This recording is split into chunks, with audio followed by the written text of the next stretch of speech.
In this series, we will be discussing specific examples of design techniques that make a positive difference for people living with certain human conditions. The more a designer understands the client and/or the community, the more effective and respectful the design will be.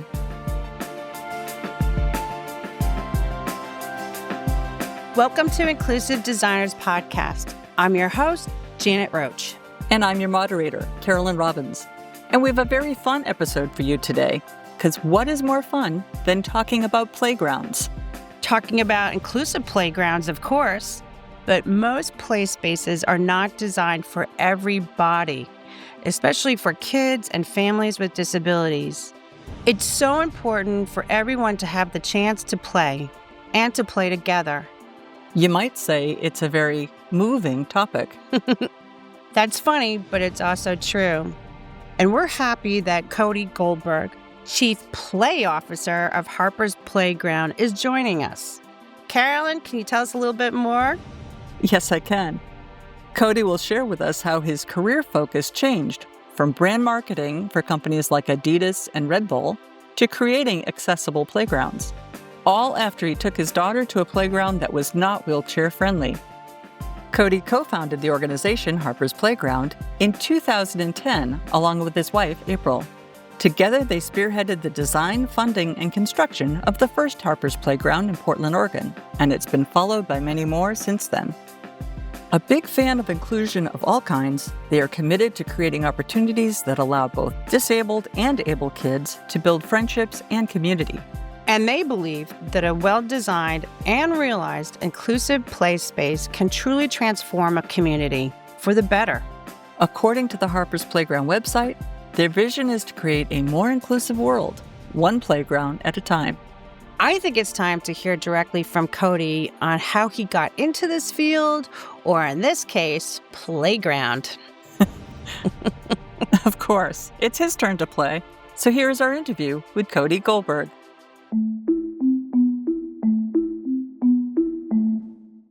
Hi, and welcome to Inclusive Designers Podcast. Today, we've got a fabulous show for you. We're going to be talking to Cody Goldberg, who is a wonderful inclusive playground designer. And so welcome, Cody. Thank you for joining us today. Janet, it is really nice to be here. Thanks for having me. Yes, we're so happy to have you. It's one of those things where Carolyn and I have been looking forward to doing this episode on inclusive playgrounds because it's really so important and it's really fascinating. And I'm sure, like you see a lot of images as a designer that come up and say that they're inclusive designed playgrounds, and yet they are not. And I get a lot of that with students from my classes. They're like, look, here's this little outdoor play area, and it's inclusive. And I would always say, does that rope ladder look like it's inclusive getting up to the second floor, the second level or what have you? And I would argue probably not. They're like, well, but it was labeled as inclusive. I'm like, I'm not quite sure who thinks that was inclusive, but clearly it's not. Once you take a look, it's really just not. And the other egregious piece I always tend to kind of see is when people have the mulch on the ground. That was a big fan favorite in the 90s. And that is also now not considered inclusive. And we could talk about that at some point because it's a little pet peeve of mine besides the little playground sets that say they're inclusive. But I want to start off and talk to you and get your thoughts and ideas of what an inclusive playground is in your terms and in your philosophy and under your discussion. Yeah, really great tee up for probably one of my most passionate pieces of this work, which is the term inclusive and how it does not have a definition, at least when it comes to playgrounds. Well, it does on our hand. Harper's Playground has a definition. So I'm very excited to share with you what that is, but there is no official one, right? There's no governmental regulation that says what someone can call inclusive or not. So it's the Wild West right now in inclusive playgrounds, but at least it's a big conversation topic and it didn't used to be at all. Right. But I'll share with you our definition because it's pretty sweet and simple, and that might be a good way to start here. That'd be great. We start with what we call physically inviting as the base layer, yet most important component. So that's where accessibility, if you use wheels, you can get everywhere. Right. And we all know that those wood chips, they're not accessible, actually. For anybody. And then adaptive. And we've arrived at that through the two key questions. Can someone get to the thing? And then when they get there, can they use it?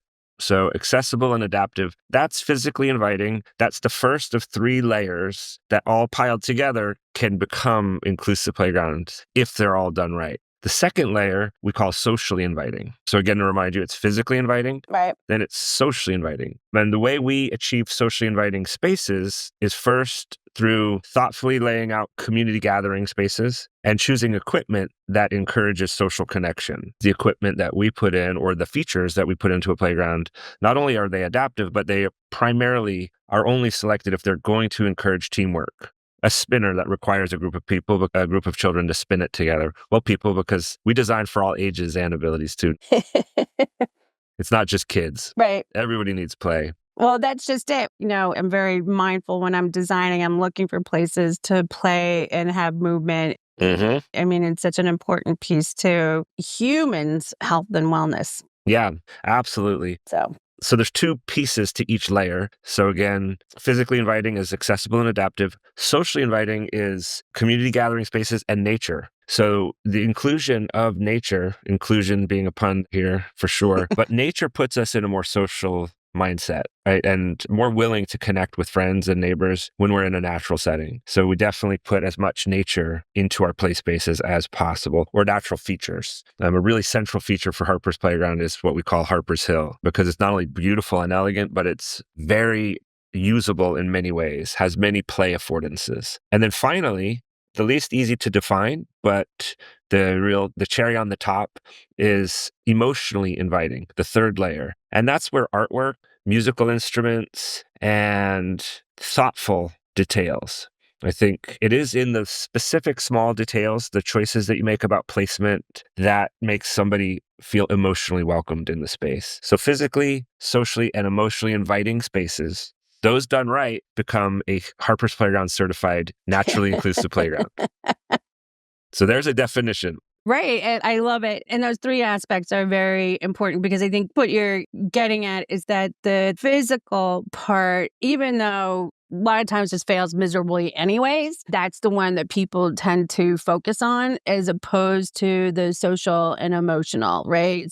So I think that that's something that's, really key for a good inclusive playground. Yeah. So I think we want to talk about the aspects of nature at some point. We'll get into that in a little bit because it's an important piece in talking about the ideas of open and free play, the benefits of even just playing with a stick. Mm-hmm.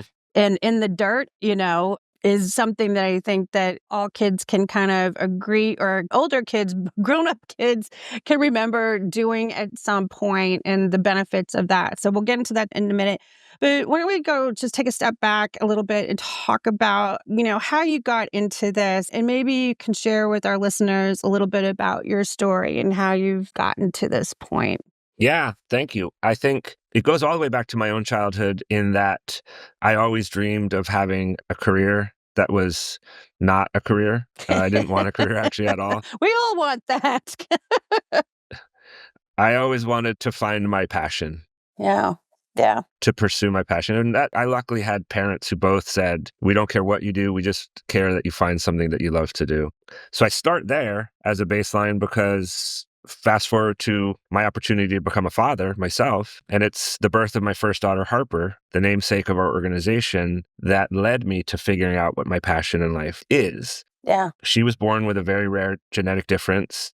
We were told she would never walk or talk in her lifetime shortly after her birth. And yet 4 years later, she learned to walk with a little walker, a little wheeled walker. And we took a walk in our neighborhood park, literally the first day she learned how to use it. Yeah. And we ended up at the playground at the far end of the park. And she immediately got stuck in those wood chips. Those wood chips that you mentioned earlier. Yeah. Rotten wood chips, right? Yeah. And she was darting towards that structure. Right. She was excited to get there. Right. And then she got stuck. And so I don't think we had any choice but to launch Harper's Playground to fix that problem. So it was really my wife's idea that we do something about it. And our first effort was to tell the Parks Bureau that they should do something about it. That's what we were going to do. And they said they had no budget. Budget is often the excuse for not doing the right thing. Right. So we said, okay, well, if budget's the problem, we'll do it. And so we had a bake sale in front of our house. And 3 years later, we had raised $1.2 million, and we had designed something really special with a group of excellent designers. And I think most impressive, we got it built. That's definitely the hardest part. Right. Although I'm impressed with, started off as a bake sale, ended up with $1.2 million. I'll have to talk to you offline about how that works. And I'm going to have to learn how to bake, I think. So, Yeah. but right. But, we muddle on. So that's it's a really sweet story. But how long did it take you from raising those funds? Because I want to talk a little bit about the economics of all of this, because I think it's actually a really important part. But how did that, going from the bake sale to actually the completion of the project? Yeah. Well, I think probably the most important part of the bridge here is that I was not a playground designer when I started this work. I was really wonderfully overwhelmed and even nervous about sitting down at the table with designers. I didn't know what I might have to offer. Interesting. But I had two questions in mind that I started with. One, could Harper get there? And two, could Harper do something when she got there? And then I think eventually the third question I started thinking was, is the space worthy of her? She is this beautiful being, deserving of being in a beautiful space. Beautiful place. Right. And as part of that too, what is the ultimate goal? Is it so that she can play?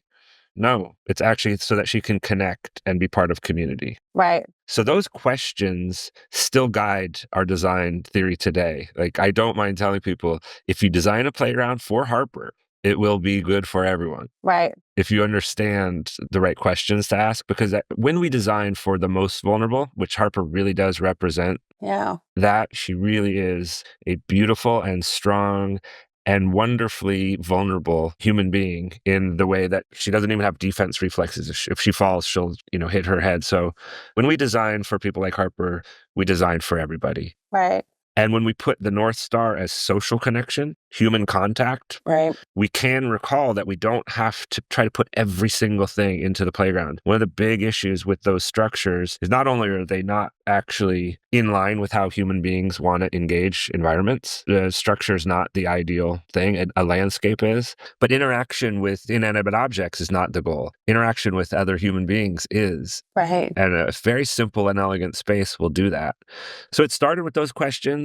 And now I am almost willing to call myself a decent designer, because that's a big word, design. Like, there's a big thing. But I love to instruct other parents like myself. You've got it. You've got it in your heart to become a good designer if you keep it simple and ask the right questions. And that's the right questions. Yeah, it's so important. And if you're a listener to the podcast, you know that is sort of like the backbone of all the designers, is asking the right questions. And it's thoughtful, empathetic, and just thinking it all through kind of questions. And to your point, it can just be something very simple too, right? Like, how do we get from point A to point B? Like, how is that working, right?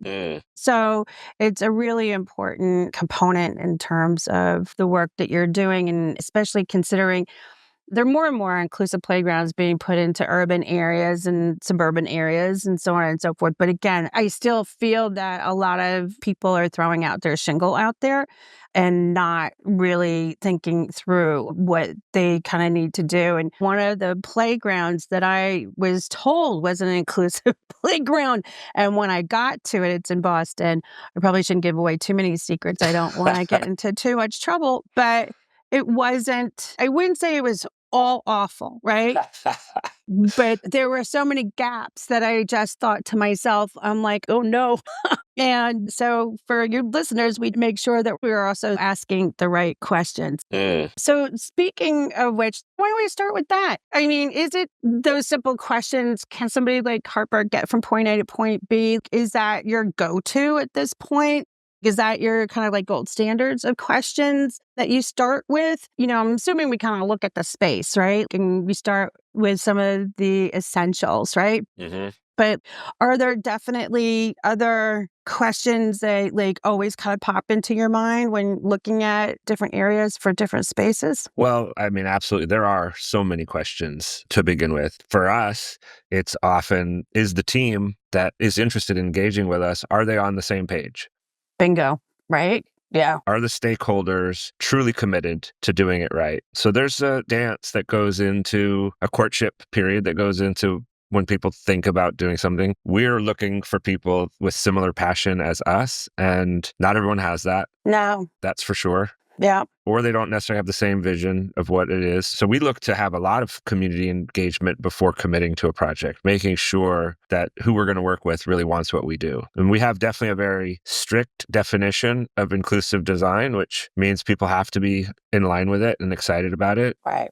Right. And the least negotiable is that first layer, right? I mean, we need people to understand that's not negotiable at all.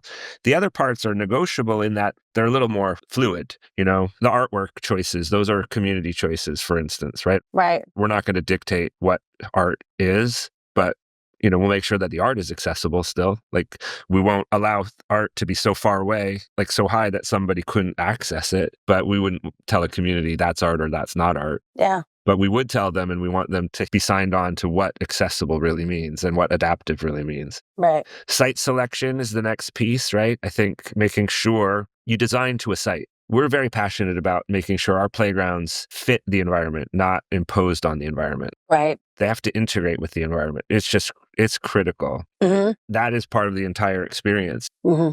If the playground feels like it's part of the landscape, then that's a different emotional feeling than if it's like a rectangular fence just plopped into a space. No, that's not good. No. So the right team and the right location, making sure those are in place. And location is not just the environment, but is it the right space? Is it a good accessible space within the landscape of the city, let's say? Right. Right. So you're looking at mass transportation, existing trees, existing amenities within rolling distance, all those key questions. So many questions to be asked. I think that's a lot of them right there.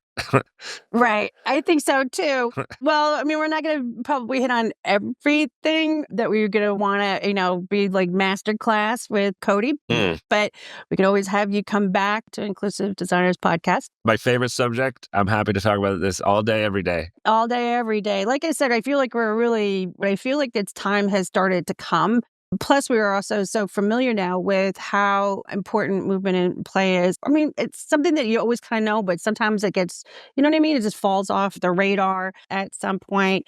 So with your lessons, and now you are an inclusive designer, playground expert. So what are the essentials? Is there a checklist, or we always talk about it in trauma-informed design that there's no real checklist because we're always trying to make spaces for the people that are there, right? So that includes the community, that includes who's going to be using it, and so on and so forth. But I think there is a space for a little bit of a checklist. Do you know what I mean? Like, there can be, for example, you want to put in elements of nature in there, right? So check. But what does that mean, right? So...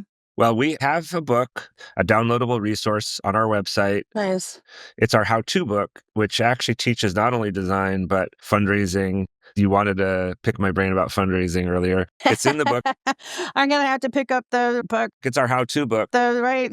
We are working on our next iteration, and the book will focus more on design, and it will offer a checklist. To your point, I have rejected the notion of creating a checklist for many years now because I think checklists are dangerous. Yeah. In that people start to think if they check a few boxes, they've done a good job. Right. And that's just not how it works. Nope. But I think we're going to hopefully explain it and present it properly to say a checklist can be used to help you. You just have to make sure you're not designing to a checklist, I think, is key. Right. So our whole mission is to ensure that we are creating resources and avenues to make it easier for people to copy what we've been doing. Right. So we teach it. We have a regular workshop series. We're working on this next iteration of the book, and we do a lot of consulting. And we're looking to put ourselves out of business.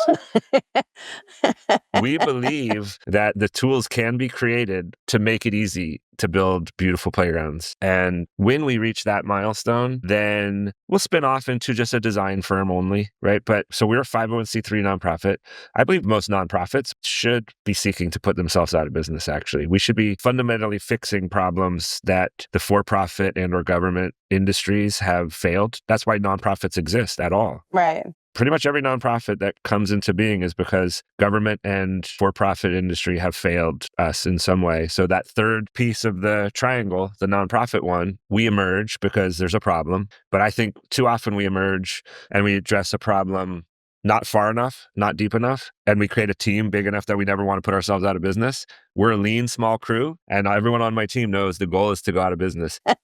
I think they're all pretty safe in knowing that in my lifetime, it's probably not possible. So, but we're pushing hard. There's that, right. Well, baby steps.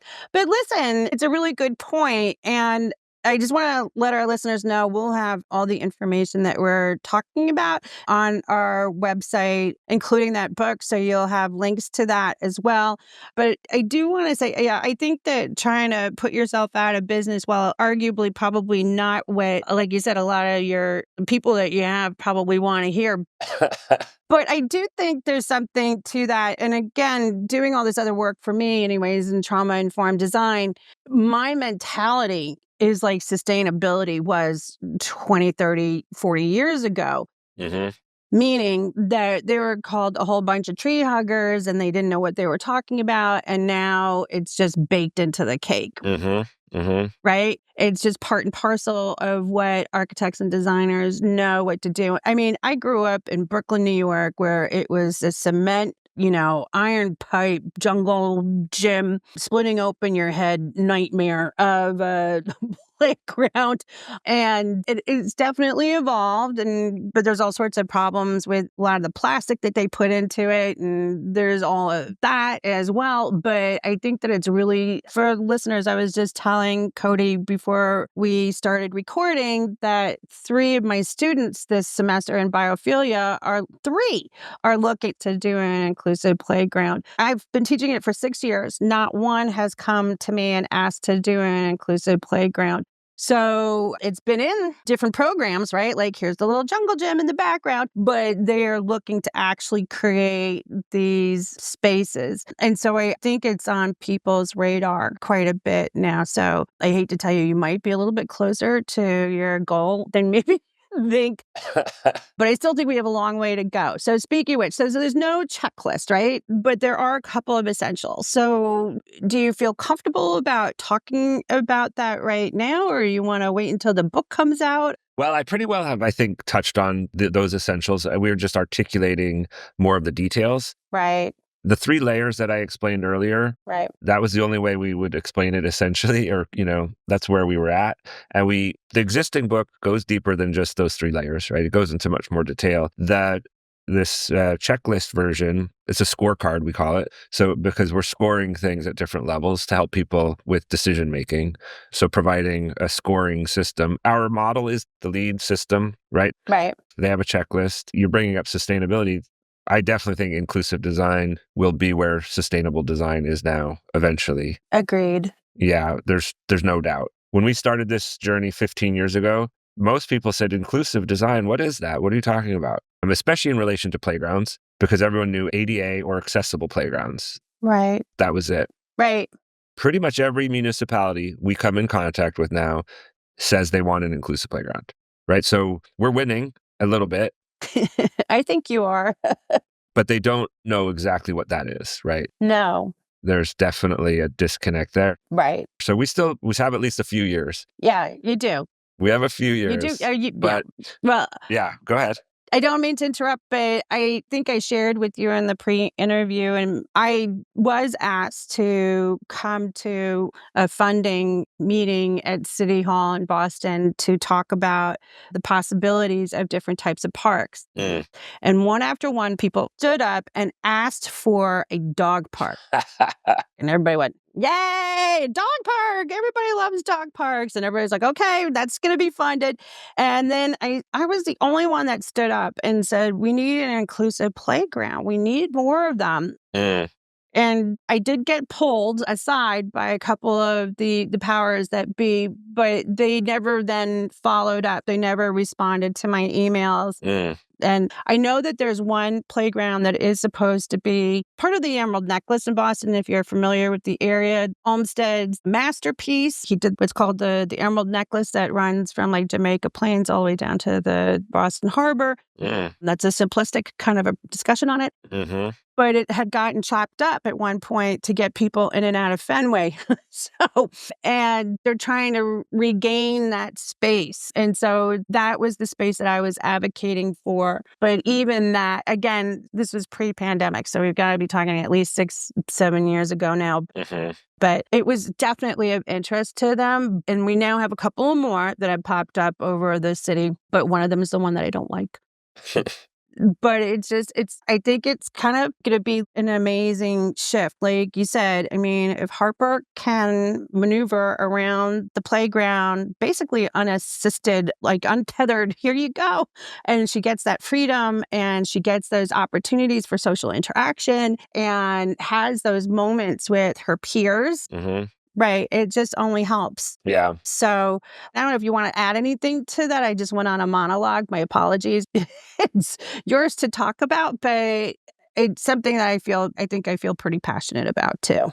Well, I will just say it's funny to hear you mention the dog people. The dog people. I have a dog myself, and I love a good dog park.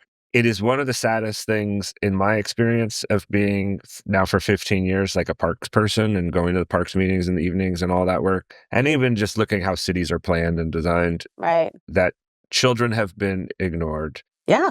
in the process. Not enough people who care about children have been in city planning meetings, Yeah. but definitely the dog people have. And definitely the car people have been the loudest, The loudest. Yes. the most influential voices. So I do see the future of Harper's Playground and the future of inclusive design being more holistic across the entire cityscape. Right. That's incredibly important. And dog parks will be part of that for sure. Right. But inclusive design needs to be citywide, not just playground. When we took this on, we thought we want inclusion for our daughter everywhere. Schools, housing, inclusive design should be, just like sustainable design, should be everywhere, all integrated. The playground is just a really good place to start this conversation because it seems like an easier sell right away. But we want to go way above and beyond. And that entire, you called it an emerald necklace, is that right? Yep. Mm-hmm. Yeah. Should be inclusive everywhere, not just having playgrounds within it. And the beautiful thing about play, and I could wax poetic about play for 2 podcasts alone, is that children play everywhere and anywhere. Right. Not just playgrounds. And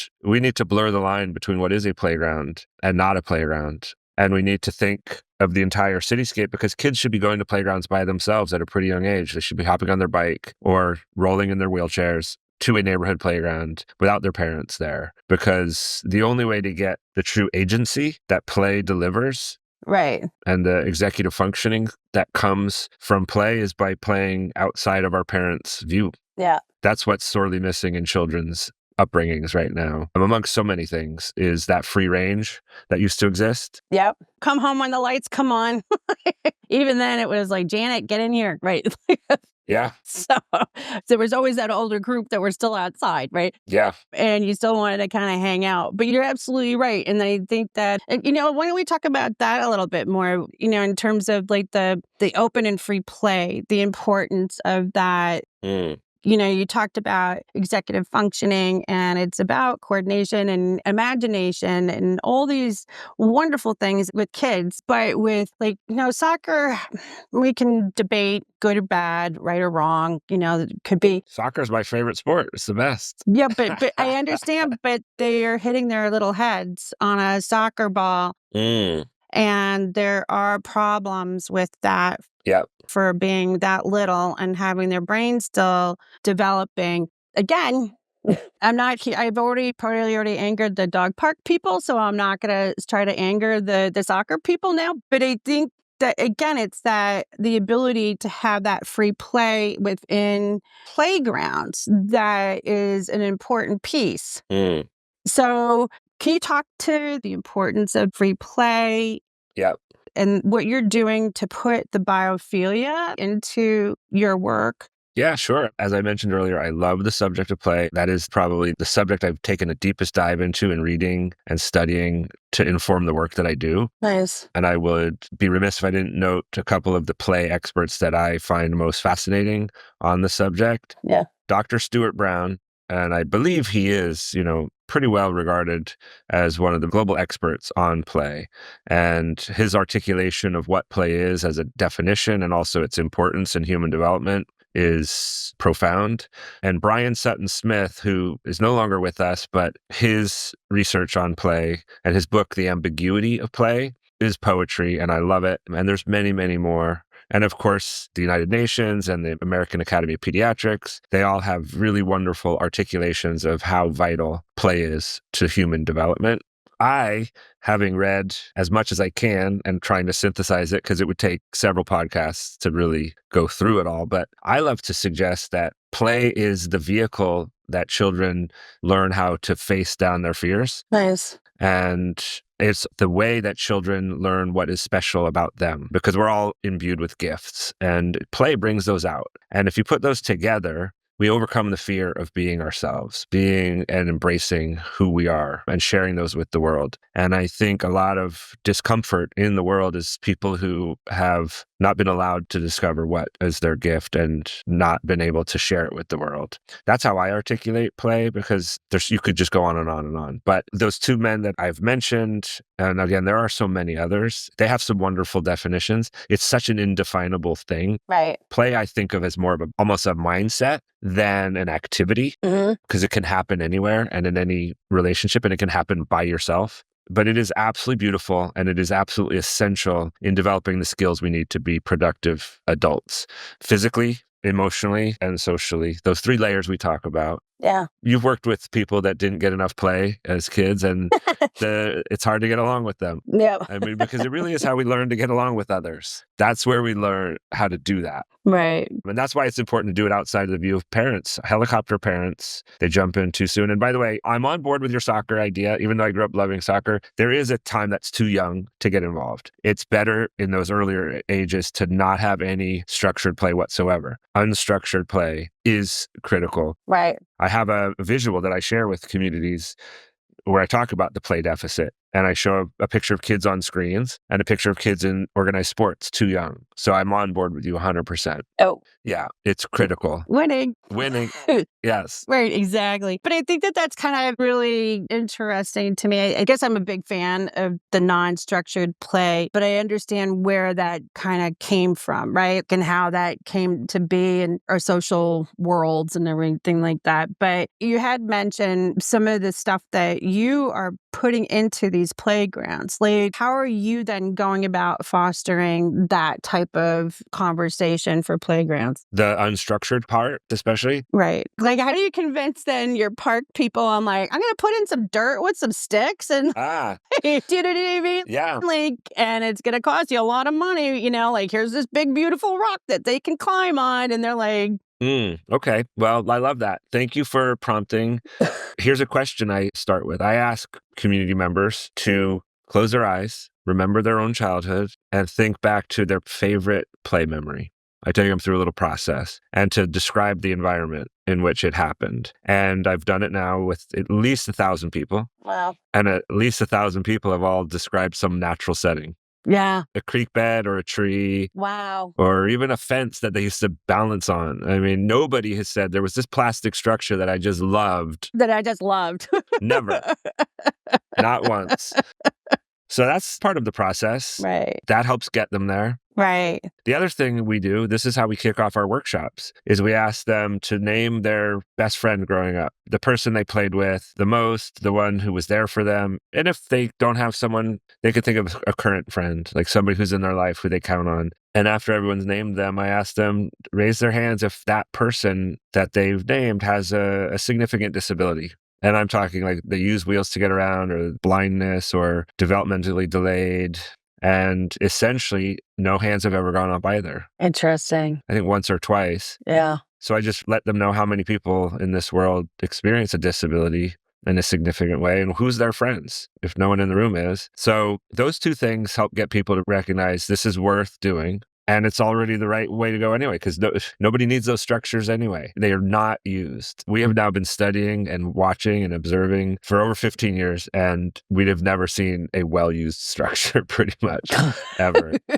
And with global warming, the heat that those things absorb, they're just not even welcoming because they're hot. They're like hot. They're burning. They're literally burning the skins off of our kids. Yes. I think I shared with you, I live in a fairly overserved community in Boston, and they took away all the 90s plastic stuff and they put in some more wood and, they did some more natural elements. But every time I walked by, I was like, they should have asked me. But it's still the metal slide. And I know that there's some sort of film on it, especially with global warming. And there's some trees there. Don't get me wrong. This is not your Brooklyn playground that I grew up in. But all I could think of was, oh, that's a burner. And I was so surprised at this day and age that seemed reasonable. Out of all the other egregious pieces to that was one I just thought to myself, holy smokes. Yeah. Yeah. Well, and it does. Go ahead. I was just going to say that back to your question about convincing people, we're finding it easier and easier and easier.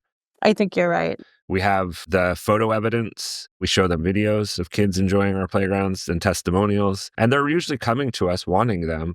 Yeah, it's very different than it was 15 years ago. Right. I think the commitment level now is about cost. We're talking about the cost of good design and the cost of doing things right in general. Right. To build a proper playground, it not only costs at a certain amount, but it costs more to do things right in general, like better materials, but they always pay for themselves because they last longer.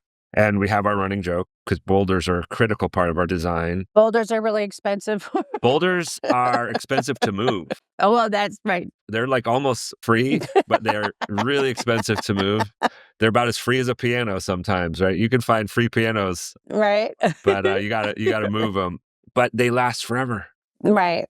Well, at least a millennium. Right. So yeah, it's a much better municipal spend than a structure that's going to last 25 years. At best, right? Well, we talked earlier that we would try to get into a little bit of the economics. And please correct me if I'm wrong, but one of the things I did before I went into this city meeting on parks was to do a little homework. And I had read that for putting in an inclusive playground, not a playground, an inclusive, well-designed playground was something that would eventually help the community create more economics because people will come to that area for the benefit of having that inclusive playground and creating community, like you said, and then are more likely to shop in the little shops that are in the area, more likely to go to the bodegas, right? All that stuff right there because the playground, especially a good inclusive playground, is almost like a beacon for people from far and wide.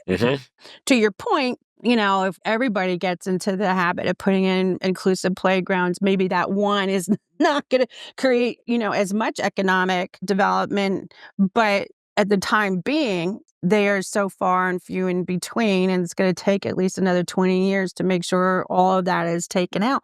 The economic development in those communities is something like 20%. Yeah, well, first and foremost, the expense of the playground itself is money that is spent more locally than that structure. Right, and then it also gets all the workers in there and everything like that. There's all of that as well.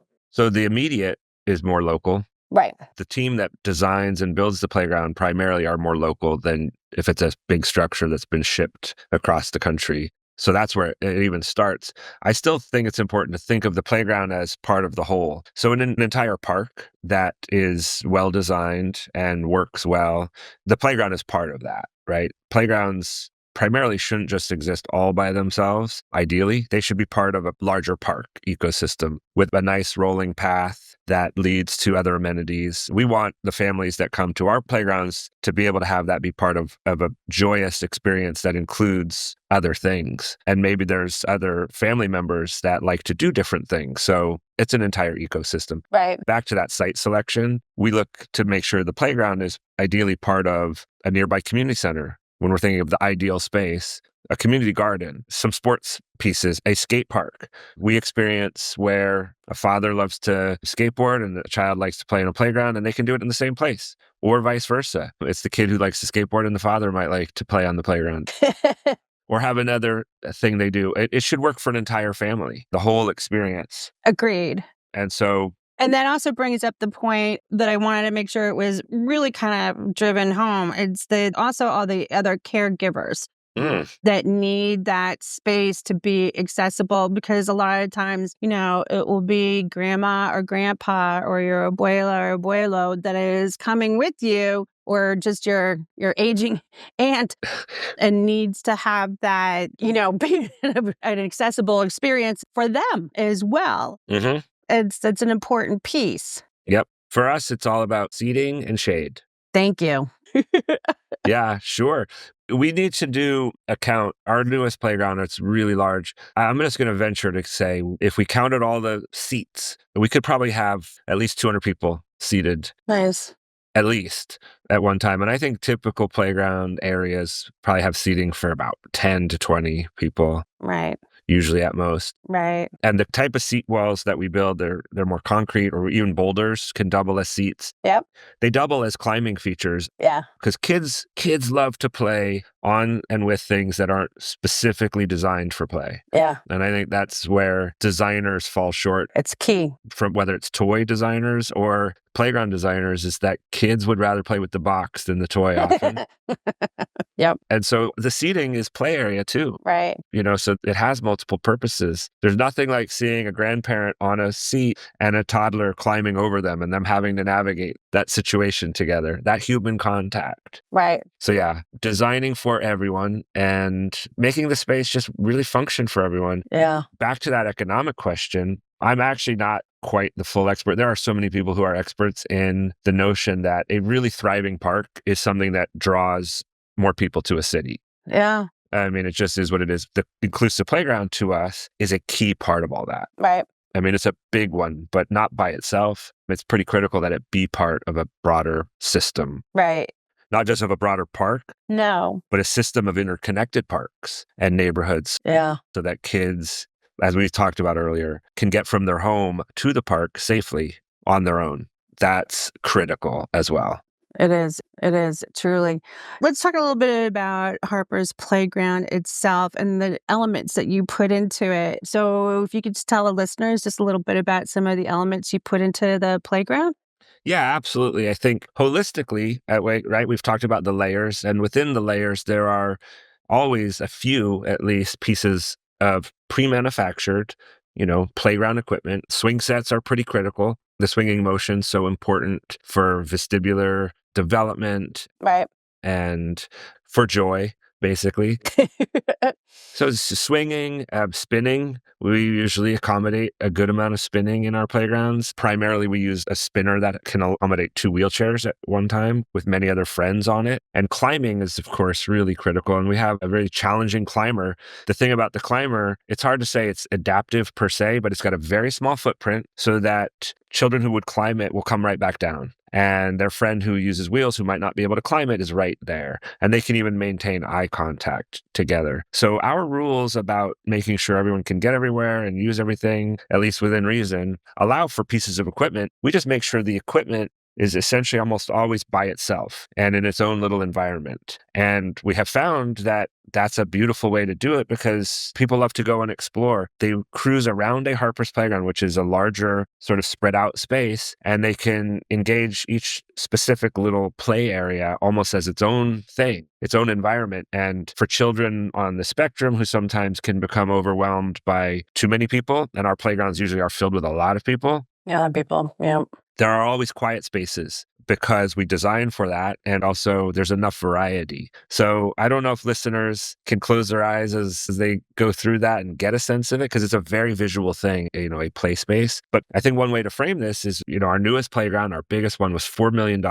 And it's very much the money goes into the entire landscape and especially the Harper's Hill and the design work. Of that $4 million, only about $300,000 was for pre-manufactured equipment pieces and art components and all the rest. And we do have a very cool special wood feature. I think wood is important to get in there. Wood, yep. We've got some nice wood. That's because of the tactile component and the beauty that it brings. I think we've mentioned boulders before this part, but boulders are very tactile and they're climbing and they're seating. Yep. And we've even put a real fire truck in our most recent playground, and that adds to a lot of wonder and tactile. It's got the knobs on it, and it's even climbing. Nice. But it's all by itself. So kids in wheelchairs can get up to it and access it. And when their friends climb up on top of it, they're still together. They're still connected. That social connection isn't broken. Right. So we're all for some pre-manufactured equipment, just not only pre-manufactured equipment. And they blend all together. Right. In a nice, beautiful, elegant way. Yeah, I love the idea of the rock, even though, it was just funny because it didn't even really occur to me that, there are other disabilities besides just the lower part, right? So even climbing can be an issue. And I should know this, but it was an aha moment when you said it's a lower type of climbing, so that interaction with both friends then is not disconnected because the other one is now taken off and then you're left like at the bottom. So I think that was an aha moment for me today. It's something that I would not have particularly have thought of. So, and then I love the fire engine. I think it's adorable, and I think even as adults, the adults will come by and be like, go check out the fire truck, right? Yeah. Have a moment to sit there, toot toot, like pretending to drive my fire truck. Yeah, I think I haven't really talked too much about art. We even think of the fire truck almost as a piece of art. Agreed. Yeah. We have worked many years with a bronze artist, and I think bronze sculpture is a really beautiful way to do storytelling and pique the imagination, and it's very durable. Right. Bronze is really, really durable. So it's a great investment. The $4 million park I mentioned has about 21 bronze figures throughout it. Like what? Oh my gosh. Well, we use a lot of turtles. We're big on the turtle. Turtles. Yeah. Who doesn't love a turtle? Right. Exactly. You can sit on a turtle too. Right. A big enough turtle you can. Yes. Yeah. We have some really small ones too, but all sizes. The sea turtle is a symbol for us, a really important symbol of accessibility. The sea turtle really struggles to get around on land, right? Yeah. It's like incredibly difficult for them, but in water, they soar like a bird. And so that is a symbol we put in as many of our parks as people will allow. Again, we don't force them to put one in there, but if they would like one, we like it to be there, because a big part of our ethos is if you create the right environment, everyone can fly there. But yeah, other than sea turtles, which we will force anywhere if they'll have them, we would usually choose indigenous animals to the environment. Sure. For part of the storytelling. So in the one that we most recently opened, it has some beaver. There's a fort nearby, Fort Vancouver, that used to trade in beaver fur. So we wanted to give the beavers some new life in the park. And they're from the area, but all manner of animals that can have new life. And we have a lot of the animals, the typical turtles, engaging in play in the playground, and they're using wheeled vehicles to get around, like wheelchairs and walkers. Right. And back to representation being, I think, important as well. That's lovely. Yep. Yeah. We have this incredibly poignant photo of a child in a walker pointing at a turtle in a walker. And that turtle in the walker was inspired by Harper in her walker. Nice. So I think storytelling and even a tactile component can come through art. Bronze sculptures are one of the favorite elements. So just imagine a big hill, lots of trees, tons of seating, equipment strewn around in shaded areas, and beautiful sculptures. That's a Harper's Playground. And maybe most importantly, lots of people engaged in joyful play. Right. Because our spaces are pretty awesome, but what makes them most awesome is the people that inhabit them. Right. That's what enlivens a space. And I think the draw is not the space so much as the experience people are going to have when they're there. Yeah. Agreed. So I want to keep an eye on the time, but I want to give you an opportunity to let me know if there was something that we haven't hit on that you're like, we really need to look at this, we need to look at that. Are there elements that we need to, as designers, keep an eye out for? To kind of wrap this up. But is there anything that you thought to yourself, well, don't forget, we really need to talk about this? Well, I would say that for the listener out there who wants to take on a playground project, I just want to encourage them to go observe some play spaces. Right. I think back to asking the right questions, have we done our research? It does start with observation. Take a look at how people engage with spaces that were designed for play. And if people put a little time into that, I'm confident they'll come around to seeing that ours is the way. And I think make sure you're thinking big picture.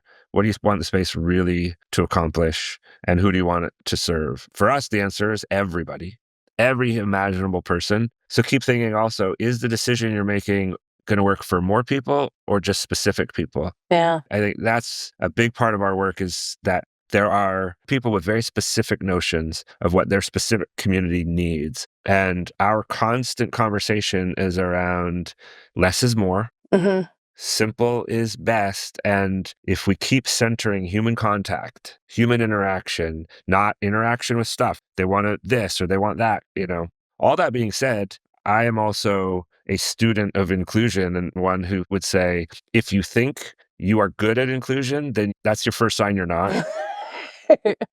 Because there's so far we could be going. Right. Yeah. So I have pushback to certain groups about the things they want, because again, it can ruin the aesthetic and the experience if we keep putting more stuff in to try to serve more types of different people. And I'm all ears also, because maybe there are things that we're missing that could work better for certain groups of people. So it's a real interesting push and pull there. But in general, I think if people can agree that human connection is critical. Yeah. It's what's missing in this world right now. There is an epidemic of loneliness happening that is causing real harm to people. Yeah. And if we can create spaces that bring more people in, a wider variety of people to make friendships, that's what we really need. Not necessarily a space where everyone can have the exact same experience. Equity is kind of, that's an interesting word for me. I put inclusion above equity because I think equity is a real hard one, and I'm all for it. But inclusion will get us there, and that's getting everyone in the same space. So that's kind of my big picture feeling on all that. I am convinced that these public spaces are the key to solving a lot of social issues that we're experiencing. Kids not getting enough play in general, communities not having enough social connection. So it's part of a bigger whole, but my passion for this work is only growing, because I don't want Harper to just have access to a playground. I want her to have access to a happier and healthier world. Right.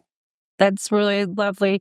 All right, Chief Play Officer Cody Goldberg from Harper's, thank you so much for being here today and sharing your wisdom. And we will put all the information on our website, inclusivedesigners.com. And we will hopefully have you back at some point and talk a little bit more about different types of things on the inclusion spectrum of different areas. And so I will help you to go out of business if that is your plan. You know what I mean? It's right.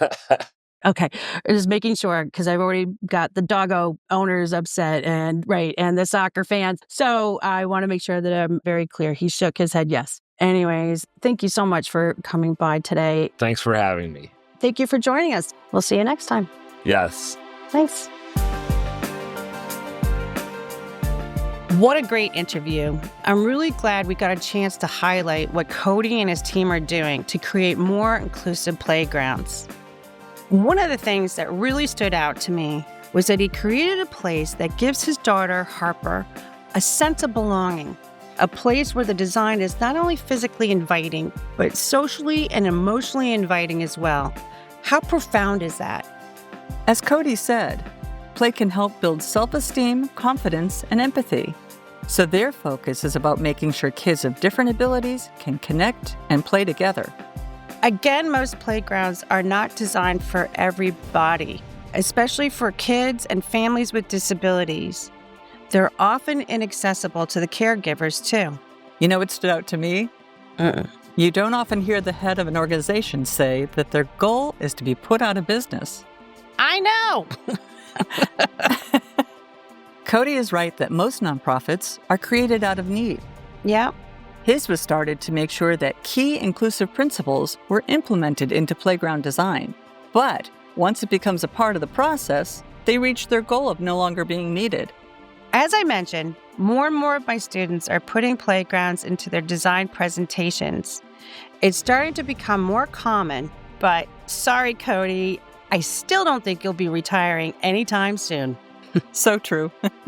And speaking of my students, since I teach and preach biophilia, I love that Cody and Harper's believe in the importance of including nature into their designs. I think my lawn may need a turtle sculpture. What do you think? It's just a shell of an idea. More seriously, I highly suggest for everyone to get Harper's how-to guide, which addresses things like overcoming obstacles and even tips on fundraising. You can go to harpersplayground.org or inclusivedesigners.com. It's a truly groundbreaking resource.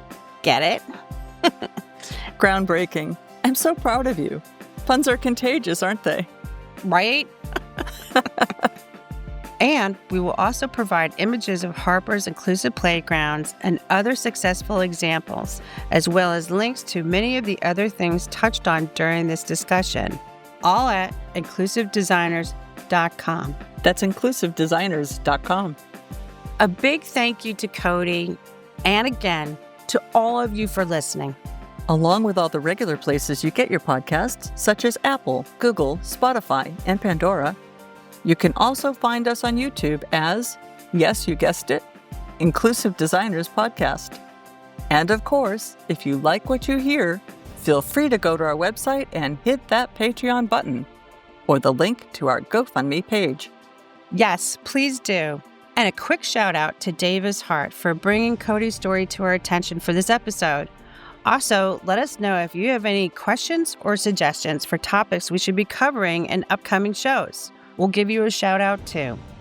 And as our motto says, stay well and stay well informed. As always, thank you for stopping by. We'll see you next time.